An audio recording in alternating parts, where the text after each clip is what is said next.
சேலம் மாவட்டம் வாழப்பாடி அருகே பழமை வாய்ந்த போலூர் தான்தோன்றீஸ்வரர் கோவிலில் ஒரே நாளில் 120க்கும் மேற்பட்ட திருமணமானது நடந்திருக்கிறது.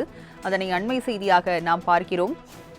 போதிய முன்னேற்பாடு இல்லாததால் திருமண வீட்டாரிடையே பயங்கர தள்ளுமுள்ளானதும் தற்போது ஏற்பட்டிருக்கிறது. ஒரே கோயிலில் 120 திருமணம் நடைபெற்ற நிலையில் தற்போது அங்கு தள்ளுமுள்ளு ஏற்பட்டிருப்பதாக அண்மை தகவல் வெளியாகி இருக்கிறது.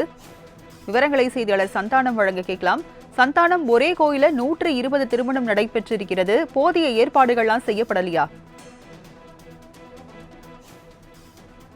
கண்டிப்பா ராஜலட்சுமி, சேலம் மாவட்டம் வாழப்பாடி பக்கத்துல பாத்தீங்கன்னாக்கா பழமையான கோயில் இருக்கு. இந்த கோயில்ல வழக்கமா 20-30 திருமணங்கள் நடக்கிறது வழக்கம்.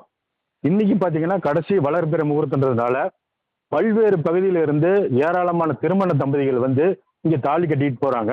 அதனால இன்னைக்கு கடைசி முகூர்த்தன்றதுனால 120 திருமணங்கள் நடந்திருக்கு இன்னைக்கு. அதாவது இந்த கோயில் அறநிலைய கட்டுப்பாட்டுல இருக்கிறதுனால எந்த ஒரு முன்னேற்பாடு இல்லாம, அதாவது மற்ற கோயில்கள்லாம் பாத்தீங்கன்னா டோக்கன் கொடுத்து முறைப்படி தாலி கட்டிட்டு போவாங்க. இந்த கோயில்ல அதாவது டோக்கன் இருக்கு, ஆனா ஒரே ஒரு ஐயரு 2-3 ஐயர் தான் இருக்காங்க. வராங்க, ஒரு 5 நிமிஷம் தாலி கட்டிட்டு போயிடுவாங்க. பல்வேறு பகுதியில இருந்து ஏராளமான திருமண தம்பதிகள் வந்ததுனால வேலூர்ல ரொம்பவும் போக்குவரத்து நெரிசல். அதே போல ஒரு திருமணங்கள் பாத்தீங்கன்னாக்க ஒரு 5 நிமிஷத்துல தாலி கட்டிட்டு உடனே கிளம்பிடுவாங்க. ஒரு ஒரு திருமணங்கிறது 1000 காலத்து பயிர். கோயில்ல தாலி கட்டிட்டு போனாக்க ஒரு சந்தோஷமா இருக்குன்னு சொல்லிட்டு தான் வராங்க. ஆனா அந்த ஒரு மற்ற இடத்துல தாலி கட்டுறத விட கோயில்ல தாலி கட்டினா நல்லா இருக்குன்னு சொல்லுவாங்க.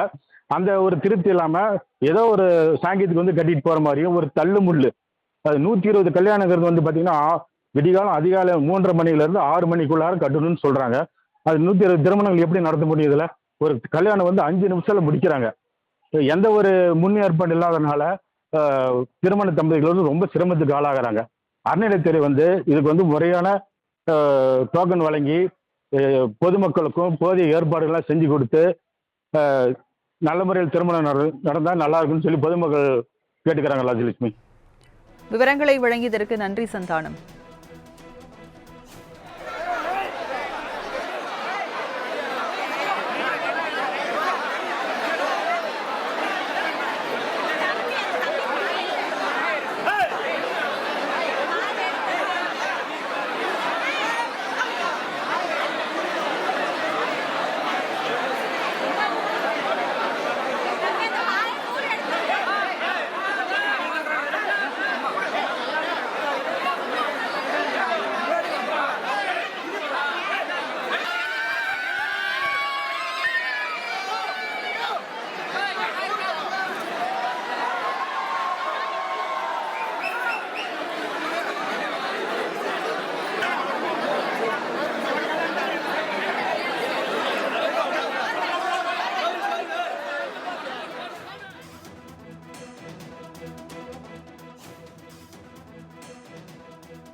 திருவான்மியூர் காட்டன் ஹவுஸ் இப்பொழுது OMR காரப்பாக்கத்தில் மே 29ஆம் தேதி பிரம்மாண்ட திறப்பு விழா.